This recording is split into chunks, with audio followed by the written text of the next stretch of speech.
flip the Senate is one that looked somewhat promising early on. However, right now the Democrats hold 31 seats in the U.S. Senate, while the Republicans continue to hold on to 42 of those seats. Our next results for the Senate are from Ohio and West Virginia, which are both looking like they're going to be Democratic wins.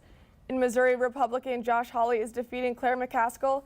And an update on the upset in Texas, the lead is much smaller as Ted Cruz catches up to Beto O'Rourke. Florida continues to give us a close race as Republicans have the slight edge. George with the House results. Thank you very much, Ellie. Of course, the narrative today has been that it looks like Democrats have an edge, or at least predicted, to get the House. The current results right now as of 7:31 are 43 seats for Democrats and 43 seats for Republicans. It has been head-to-head every minute by minute, every time we've updated here at our base. It seems like if the Democrats are going to take the House, they are not going to take it without a fight. Finally, we got Pete Ricketts. Governor Pete Ricketts, thank you for the interview. 2 minutes. So taxes, we hear everything in this campaign, right? That you're working so hard. But there's one issue that I like to address: immigration, illegal immigration. A couple of weeks ago, you were attending to this expansion of this company in Grand Island, expanding, hiring a lot of people. We know illegal immigration. It's happening now. It's had happened in Nebraska for a long time. What is your take on that as today? And what is going to happen in the next 4 years with illegal immigration that it's in Nebraska? Well, immigration is a federal issue, and I support President Trump in securing the border because that's where it's got to start. Now, do we need to have immigration reform here in this country? Absolutely. But it really needs to be done at the federal level, and that's where it's properly handled. Do you really think that over 5,000 troops is necessary to the south border to tackle this issue of the caravan from Central America? Well, we see thousands of people coming to crash our gates here, and I think the president's taking appropriate steps to make sure we secure our border. You know, we got to have people come to our country, but they have to do it in a lawful way. Okay, last question. How would you address now Democrats from now on, try to convince them to go Democrats on the next 4 years? Well, one of the things that we're focused on is growing Nebraska. That's creating jobs for all of our people, whether you're Republican or Democrat. And that's how we've been able to attract investments from companies like Facebook and Costco that create those jobs that our young people then can pursue. Eric Jones at Kawasaki got a promotion because Kawasaki expanded their aerospace division. So all these things help create better jobs for our people to be able to enjoy the good life here in our state. That's not a Republican or Democrat issue. Thank you so much. I have Dr. Beth Shalecki here from the UNO Department of Political Science.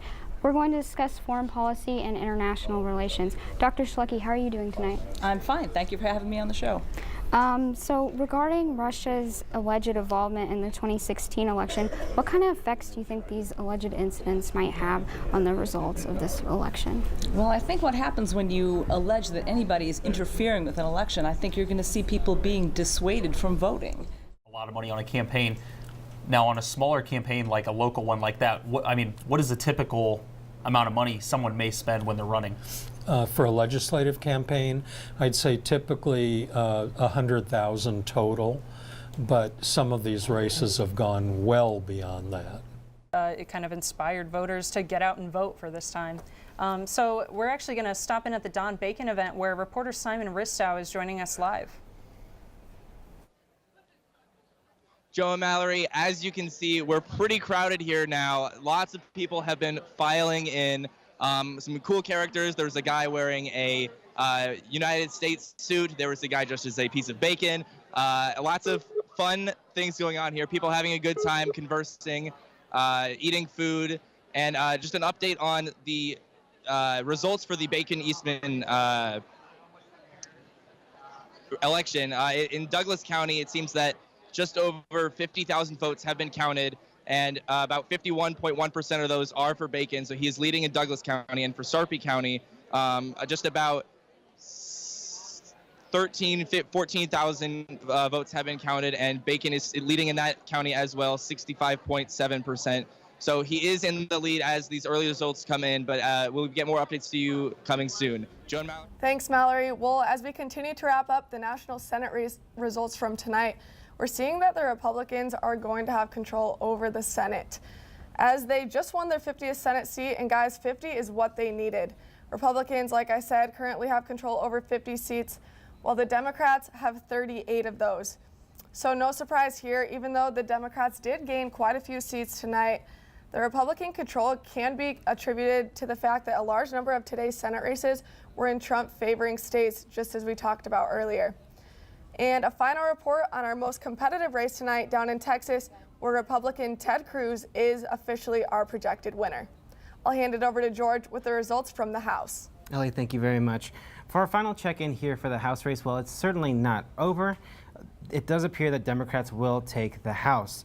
They are currently have 26 Democrats leading in Republican-leaning districts. Since our last check-in, they have gained 2 more seats for a total of 14 pickups. They need 9 more. Of course, in order to get a majority, it is 218. Republicans currently have 137 representatives, and Democrats have 136. Again, it is still not over, but this will be the last time we check in with you. And as Ellie mentioned, it does appear that after tonight is going to be a split Congress. Joe and Mallory, back to you. That's it for the Omaha News for Vote 2018. Yep, thanks so much for joining us here on NET World and the Knowledge Network. And if you want to follow us on our social media, we greatly appreciate it. And from all of us here at UNO Television, thanks for watching, and we'll see you next Wednesday with another edition of the Omaha News. Good night.